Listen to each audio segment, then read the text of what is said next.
है, दिल्ली के जो लोग हैं उनकी सरकार से क्या कनेक्टिविटी होगी। मुझे याद है जब शीला दीक्षित हुआ करती थी मुख्यमंत्री, तो आरडब्ल्यूएस के लिए एक भागीदारी योजना चल रही थी। अब आप लोग जब मुख्यमंत्री बनेंगे तो आपका विजन क्या होगा, कैसे उनको जोड़ेंगे दिल्ली वालों को? डॉक्टर किरण बेदी।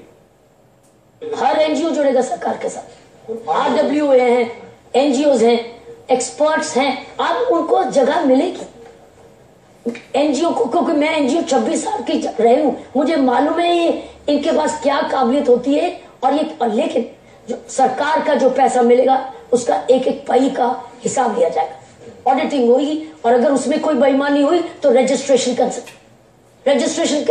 लेकिन अगर साधन है और उनको स्कूलों के साथ जोड़ा सकता है, यमुना प्लान में तो दिल्ली वालों को जुड़ना ही होगा। हमको यमुना क्लीन करनी है, उसका ऑलरेडी प्लान भी बना हुआ है हमारा। सो हम उस प्लान को आपको अनफोल्ड करूंगा। अरविंद केजरीवाल, ये गुड गवर्नेंस तभी हो सकता है जब आम लोगों की भागीदारी सरकार में हो। क्या विजन है आपका? पूरा एक कानून पास करने वाले हैं, स्वराज कानून।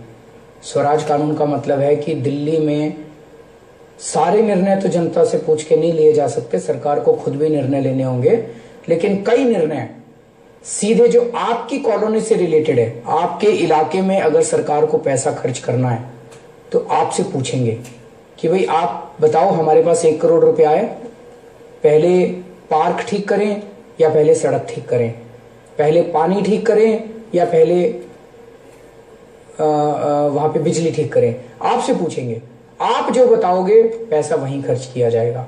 ठेकेदार की पेमेंट तब तक नहीं की जाएगी जब तक वहां की जनता ना कह दे कि काम ठीक हुआ। तो इस तरह से पूरी दिल्ली के अंदर हर महीने वहां की पूरे दिल्ली को हम करीब 3000 छोटे छोटे कॉलोनीज में बांटेंगे। हर कॉलोनी के लोगों की हर महीने मीटिंग होगी, वहां पे जनता की भागीदारी के साथ निर्णय लिए जाएंगे। और हमने एक नया फंड शुरू करेंगे, सिटीजन डेवलपमेंट फंड। आज एमएलए डेवलपमेंट फंड होता है जो एमएलए की मर्जी से खर्च होता है, एमपी डेवलपमेंट फंड होता है जो एमपी की मर्जी से खर्च होता है। अब सिटीजन डेवलपमेंट फंड होगा जो सिटीजन की मर्जी से खर्च होगा। हमने देखा है कि लोग छोटी छोटी समस्याओं को लेकर नेताओं के चक्कर काटते रहते हैं, अफसरों के चक्कर काटते रहते हैं, जिंदगी बीत जाती है, एक सड़क ठीक नहीं करके देते वो लोग।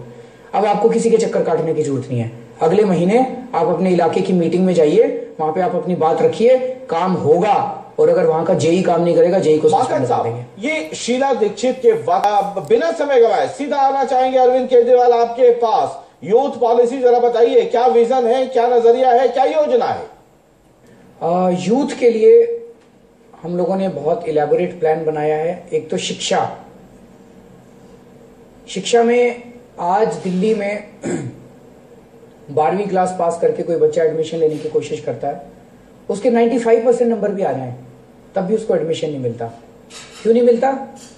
95% नंबर कम नहीं होते, क्योंकि पिछले 20 साल में दिल्ली में एक भी नया कॉलेज नहीं खोला गया। तो जनसंख्या बढ़ गई, बच्चे बढ़ गए, लेकिन कॉलेज की संख्या उतनी रही। तो हमने तय किया दिल्ली में 20 नए कॉलेजेस खोलेंगे और एग्जिस्टिंग जो कॉलेजेस उनकी सीट बढ़ाएंगे। मुझे उम्मीद है कि 70 से 75% नंबर भी आएंगे तो किसी बच्चे का एडमिशन होना चाहिए कॉलेज में। दूसरी चीज, इन 20 नए कॉलेजेस में हम बीए, बीएससी, बीकॉम, ये जो नॉर्मल डिग्रियां वो तो मिलेंगी, लेकिन ये डिग्री करने के बाद नौकरी थोड़ी मिलती है, फिर वो बेचारा भटकता रहता है। हम ये चाहते हैं कि अब उनको ऐसी शिक्षा दी जाए कि वो वहां से निकलने के बाद अपना कुछ धंधा शुरू कर सके, बिजनेस करने की शिक्षा उसको दी जाए। तो वो वहां से निकल उस किस्म के भी कोर्स चालू किए जाएंगे जिससे उनको बिजनेस करना सिखाया जाएगा। वो पढ़ाई करने के बाद, डिग्री लेने के बाद नौकरी ढूंढने वाला ना बने, वो नौकरी देने वाला बने।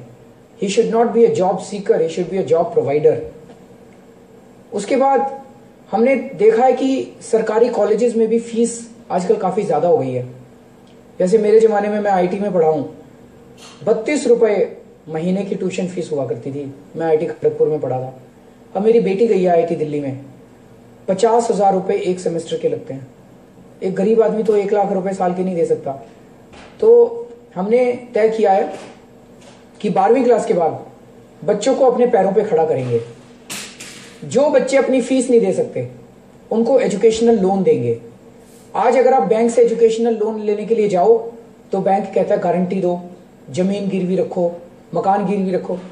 गरीब आदमी बेचारे उसके पास तो ना तो मकान है उसके पास, ना कोई जमीन है। तो हम हर बच्चे को बैंक से लोन दिलवाएंगे, माँ बाप को गारंटी देने की जरूरत नहीं है, सरकार गारंटी देगी।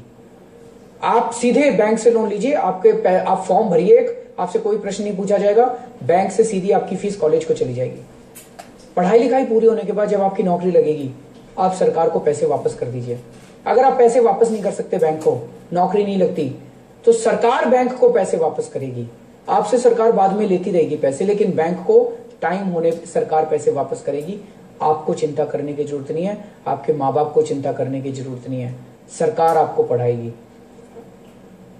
और इसके अलावा स्पोर्ट्स के लिए भी, यूथ की आपने बात की, स्पोर्ट्स के लिए हमने तय किया है कि पूरी दिल्ली के अंदर काफी स्पोर्ट्स फैसिलिटीज क्रिएट करेंगे, नए नए स्टेडियम्स बनाए जाएंगे पूरी दिल्ली के अंदर, ताकि हमारा जो बडिंग टैलेंट है उसको हम नेशनल और इंटरनेशनल लेवल के लिए तैयार कर सकें। और वैसे भी छोड़िए, आप नेशनल और इंटरनेशनल भी होगा, लेकिन हेल्दी भी तो रहना है ना, स्वस्थ भी तो रहना है ना। उसके लिए पूरे दिल्ली के अंदर पार्क जो हैं, अभी उनमें एनक्रोचमेंट्स हो जाती हैं, पार्कों को बिल्डरों को दे दिया जाता है, ये सब बंद किया जाएगा। हर कॉलोनी में पार्क होना चाहिए जहां पे बच्चे भी खेल सकें, यूथ भी खेल सके।